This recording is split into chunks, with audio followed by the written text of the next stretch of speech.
अस्सलाम वालेकुम dear students, मैं हूं आपकी रिसोर्स पर्सन अतिया समर और ये है मेरा चैनल अतिया समर ऑफिशियल। जो लोग मुझे एजुकेशन एंड एंटरटेनमेंट चैनल पर फॉलो कर रहे थे वो अब मुझे इस चैनल पर फॉलो कर लें, सब्सक्राइब कर लें और अपने एजुकेशनल वीडियोस के लिए इस चैनल से जुड़े रहें। Thank you. Criteria for selection of books को मुंतखब करने के लिए कौन सा criteria? Significance to an organised field of knowledge. पहले तो देखा जाएगा कि कौन सी हम ऑर्गेनाइज्ड नॉलेज कैसे करना है, कि हमें कौन सी फील्ड में हम बच्चों को कामयाब करना चाहते हैं।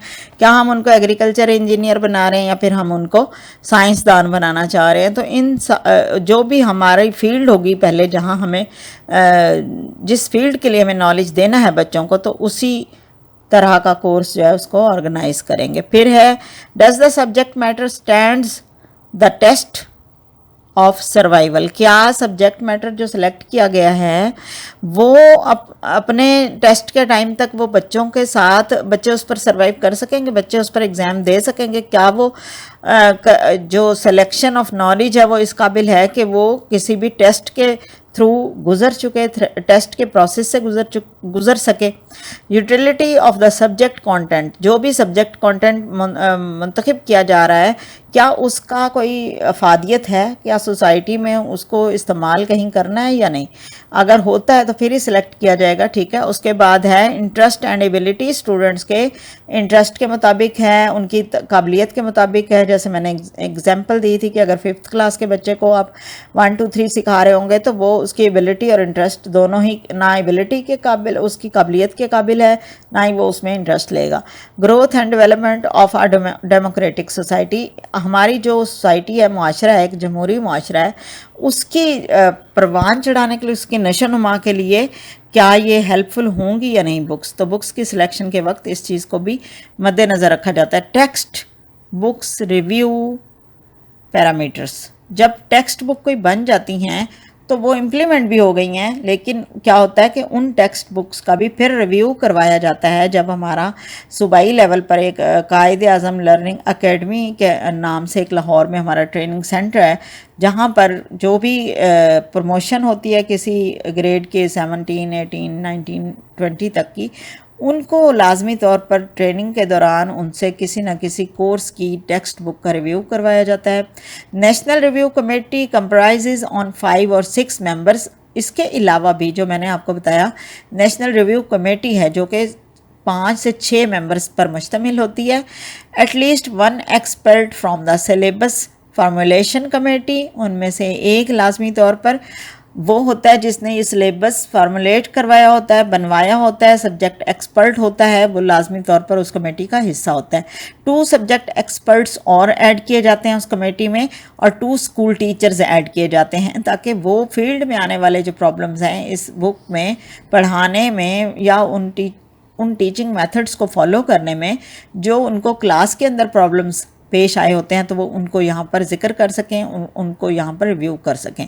टेक्स्ट बुक रिव्यू पैरामीटर्स कौन कौन से होते हैं? The books truly reflect the curriculum, क्या ये बुक जो है वो करिकुलम जिस करिकुलम का ये हिस्सा है ये बुक, क्या वो उसको रिफ्लेक्ट कर रही है, उसी के रूह को आगे लेकर चल रही है, जो उस करिकुलम की जान थी या रूह थी, या जो एम था, जो मकसद था, जो ऑब्जेक्टिव था।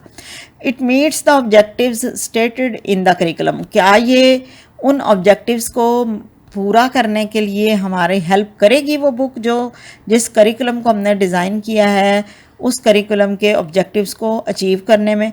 और थर्ड पॉइंट है book does not contain any material against Islamic and Pakistani ideology.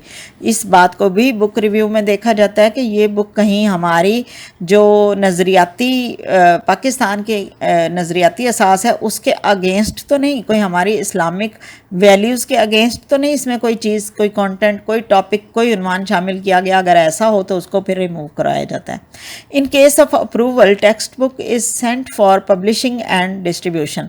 यहाँ पर जब इन सारी चीज़ों को उसको हर मरहले से गुजार लिया गया है टेक्स्ट बुक को, तो फिर उसका जो कंटेंट है वो अप्रूव कर दिया जाता है और फिर वो पब्लिशिंग के लिए टेक्स्ट बुक बोर्ड जो हमारा इदारा है उसमें भेज दिया जाता है और फिर उसके बाद वहाँ से आगे तकसीम करवा दी जाती हैं books. In case of objection, अब यहाँ पर अगर पहले हमने देखा कि इन केस ऑफ अप्रूवल है, लेकिन अगर कोई एतराज़ है, उसमें कोई मसला नज़र आ गया है, तो फिर क्या होगा, complaints are relied with revision recommendations. फिर उसके बाद जो जिसने ये ऑब्जेक्शन लगाया होता है, जैसे हमने ऊपर एक कमेटी का जिक्र किया जिसमें 2 सब्जेक्ट एक्सपर्ट्स थे, 2 स्कूल टीचर थे और एक्सपर्ट ऑफ सिलेबस था, उन 5 की में से अगर कोई ऑब्जेक्शन यहाँ पर लग जाता है किसी भी टॉपिक पर, किसी भी उन्वान पर, तो फिर वो कंप्लेंट जो है वो एक रिपोर्ट लिखती है कमेटी के भाई इस बुक का जो मटेरियल है यहाँ से फ़लाँ जगह से इसको रिवाइज़ किया जाए,